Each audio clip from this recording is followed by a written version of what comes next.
I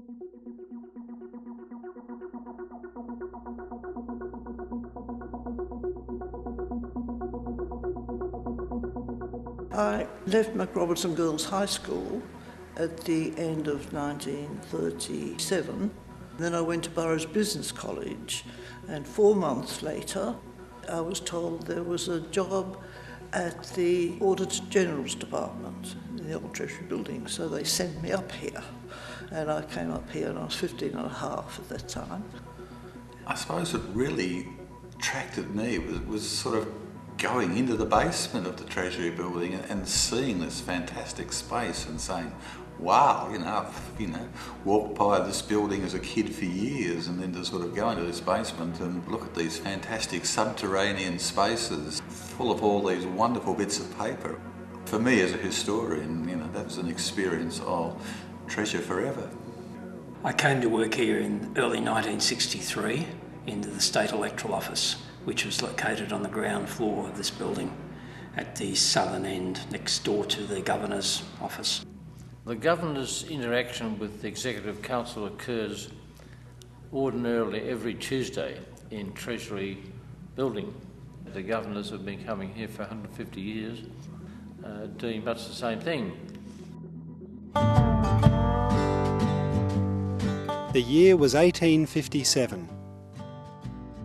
Gold was transforming Melbourne from a scrappy settlement into a city of substance.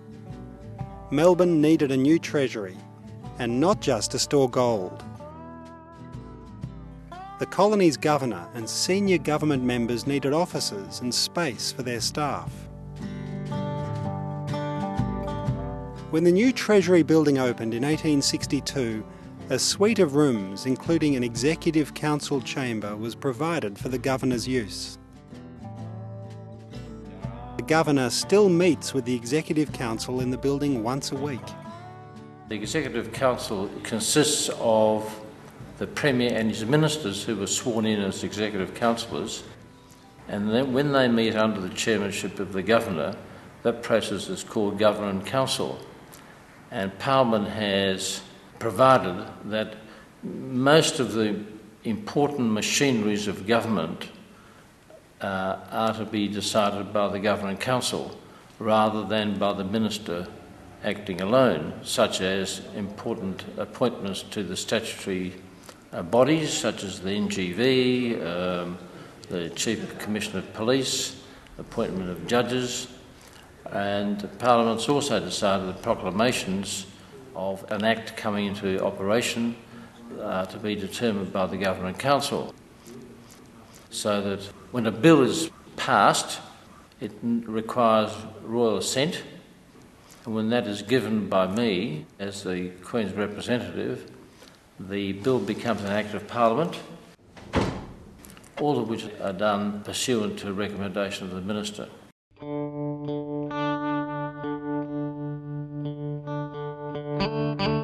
Before 1901, of course, when the Australian Constitution came into being, this was a colony, and although it had self-government, was in many parts governed from London. And the role of the Governor was a little bit different, and although the Governor was representative of the Queen still retained the power to perform state acts which she had the authority to do here. Since more recently, of course, the Queen doesn't have those powers anymore, the Governor must act ordinarily on the advice of his Minister, and the Chief Minister, of course, is the Premier. There are times when the Governor requires more information in order to be satisfied that it's an appropriate and properly charted course from a constitutional point of view, and often asks questions, and sometimes proposed subordinate legislation such as regulations are held up until such time as a satisfactory answer is given. So the interaction between ministers and Governor in the context of Governor and Council is really the manifestation of the democratic process. And probably the most significant event that would have happened in my 16 odd years in the building was when a decision was made to execute Ronald Ryan. The Executive Council comprises of the Governor and at least 2 ministers of the Crown, sometimes 3 or 4, depending on the importance. On this particular day, the whole Cabinet arrived for the Executive Council, which I think was about 14 or 16 of the ministers, and that had never been seen in my time, and from what I understand, had never been seen for many, many years before. But I guess that was all part of the sharing of the responsibility of the decision that they then made, which was to hang Ronald Ryan.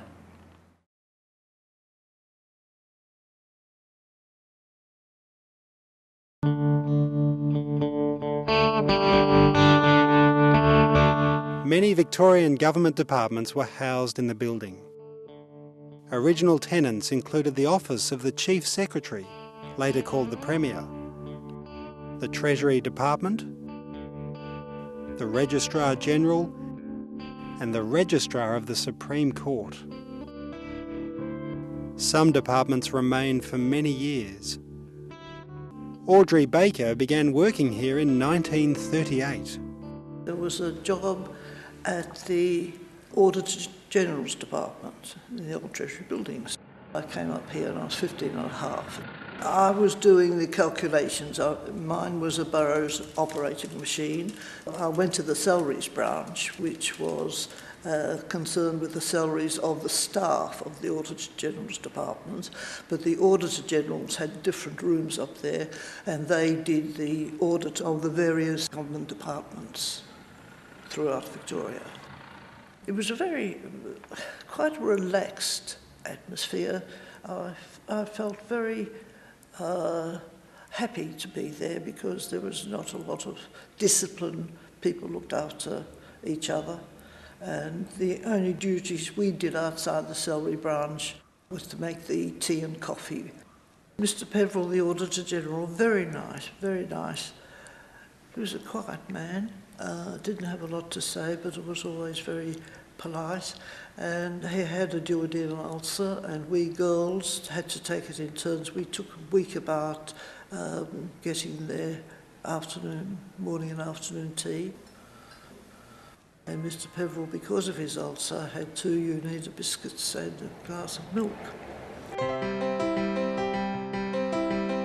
At lunchtime it was lovely. We used to, 2 or 3 of us used to walk down Collins Street to George's. Other times we'd go for walks through the Treasury Gardens, which were lovely.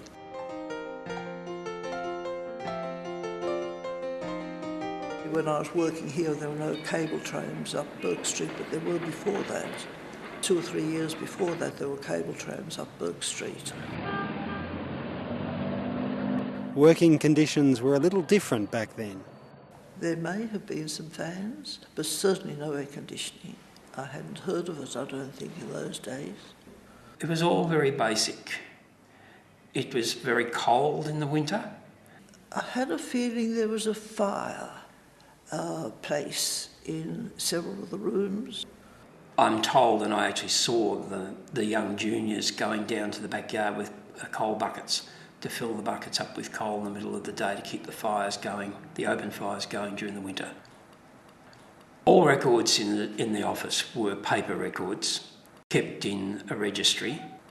There was no such things as computers. There was no such thing as electric typewriters. Computers would have been magnificent because you would write a letter, a piece of correspondence to ultimately be signed by the minister or the permanent head. And that would go through people who were higher up in the ranks than you were, and quite often they'd make an alteration. Might be a minor alteration, but they'd make it. That had to then go back to the typists and be completely retyped.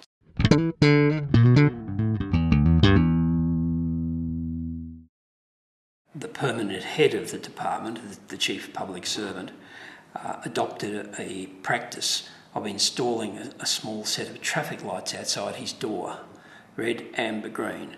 If they were red, you went away and came back later. If it was amber, you waited. If it was green, you knocked on the door and went in.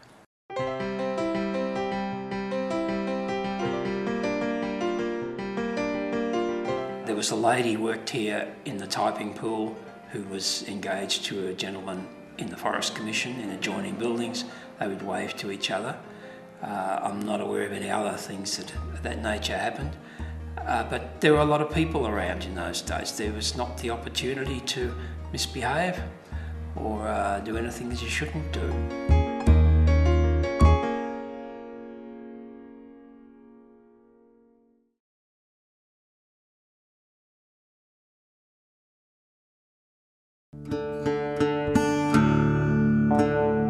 Strong rooms in the Treasury's basement were designed to store gold securely, but that only lasted very briefly. From then on, the fortress-like vaults slowly filled with government documents, everything from voting papers to land records.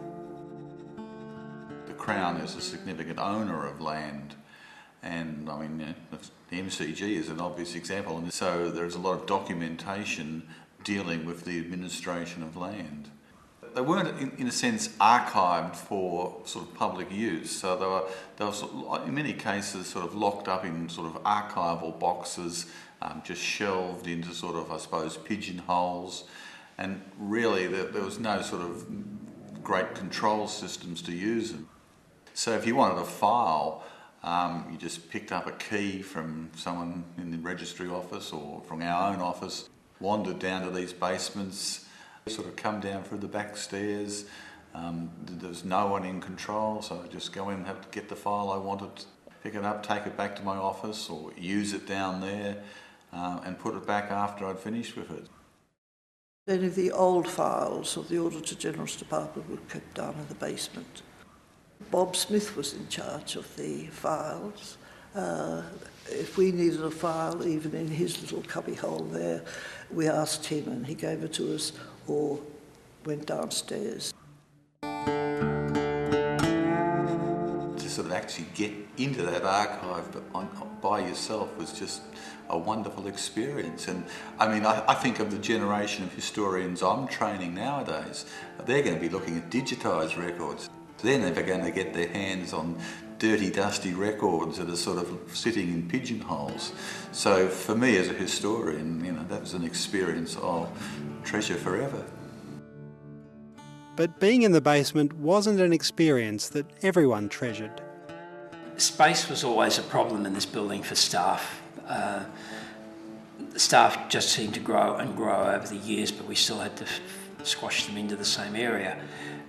In the days of the Department of Labour and Industry, I'm aware, so that would be the late 50s, early 60s, their staff were actually working in the basement in the rooms at the rear, and they just had their offices set up like any other office, except they had no heating. They used to use electric radiators.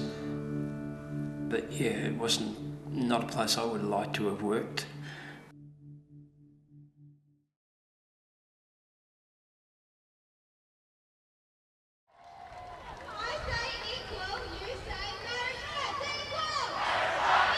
Just as the Old Treasury Building is special, so is the space around it.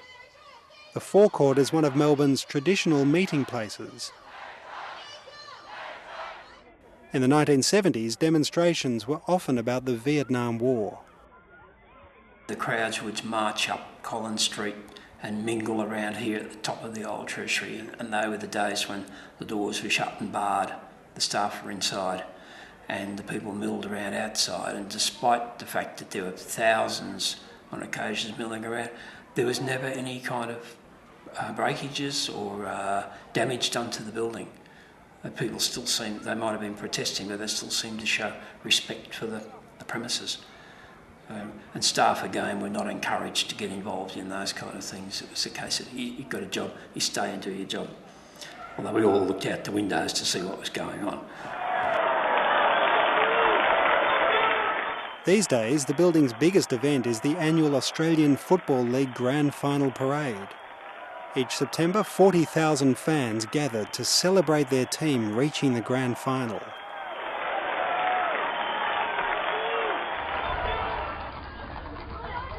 In earlier years, the building was the focal point for other ceremonial occasions. The arrival of the new governor, Sir George Bowen, in 1873. Crowds gathered to see the Prince of Wales on a state visit. In 1901, the building was draped in black and the flag flew at half-mast to mark the death of Queen Victoria. And these lights celebrated the visit of the Duke of York in 1927.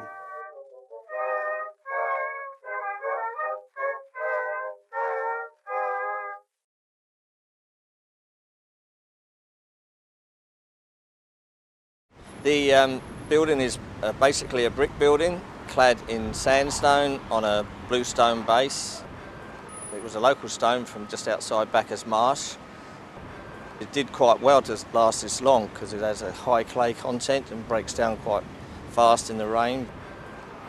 What you can see here is a typical piece of stone that just the airborne salts get trapped in with the moisture, and you can see how soft it is and it just decays away. So this is a typical mortar repair. Major restoration work was done on the sandstone in the 1990s. But this was by no means the first time repairs were carried out. We were asked by the major works to price the restoration of the works at the time, and we sort of took mouldings and had to work out which stones needed to be replaced. We then had to find an equivalent stone because the quarry is no longer open, so we found the stone in Tasmania. It's called Edloyd. We then brought it back to Melbourne and reworked it in our workshops. This is a typical wall section that we rebuilt. This is right round the building on the front side, and we try to save as much stone as possible. Like this stone here, the centre section is the original stone, but top and bottom are the new stone. And bear in mind it's 17 years old, it's hard to tell which one is which. And the base too is also brand new. So the whole wall was totally taken apart, rebuilt, 50% of the stone put back. This is a typical local stone, the Bacchus Marsh stone. This is the original stone, and you can see where the water's got in and the clay's expanding, popping the front off. This is a replacement that was done about 60 years ago. This is Grampian sandstone, and then we've done another replacement 17 years ago, and this is a stone to match the Bacchus Marsh, and it comes from Tasmania, called Edloyd. What we do with some of the ornate work, if we could get it off the building without damaging it, we would then take it back to the shop and copy it. We put one on the bench, and then stonemason would carve alongside it to get the exact copy. When we look at the building now, 17 years later, it's hard to tell where we've actually been and what stones we've replaced. The Old Treasury is one of the few remaining links with Melbourne's early gold rush period.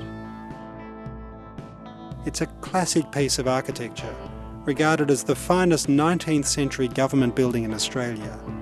But some see it as much more than that. It's a magnificent building in its own right, but it's got historic connotations, being where the main thrust of the implementation of government legislation has taken place. It is a symbol of Victorian governance and government, and I think it does add a lot to the status and interest of the building and its importance to the Victorian community. They are intended to be the benefactors of this process, which is broadly called the democratic process, which I think works very well in Victoria.